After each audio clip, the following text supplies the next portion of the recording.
面上口罩也挺紧缺的，要不我今天教你一个在家里制作口罩的那种简易的方法。啊，好的。我现在先给你看一下，这个是我们医院目前在用的医用外科口罩，它的第一层啊，外面是蓝色的，就是用于防水的呢。然后第二层里面不是有一个第二层的嘛？第二层主要是用于阻隔那个细菌啊、病毒的。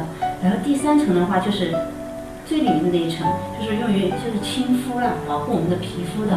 来再拿这个细带啊，然后如果我们要做口罩的话，我们第一步就是选择材料了。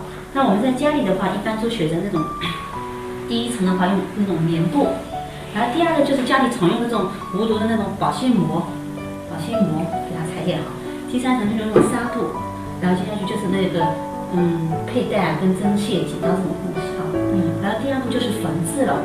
缝制的话，我们一般就是按照我们刚才讲的那个顺序啦，第一层棉布这边排好，然后保鲜膜，然后再是纱布，这样弄好之后。按照顺序来啊，这个是最里层的，然后我们用系带呢把它弄好。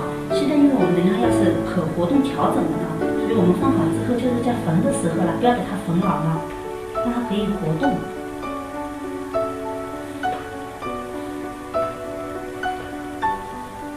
阿姨，你来缝一下来。好的。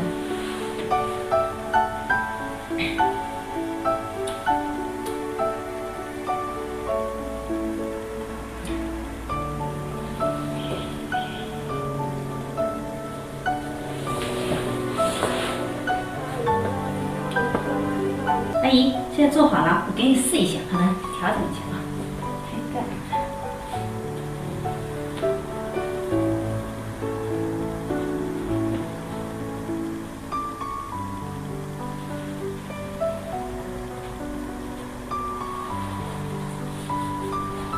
这个长度是可以调整的，因为我们之前是有这个长度是有鱼头的。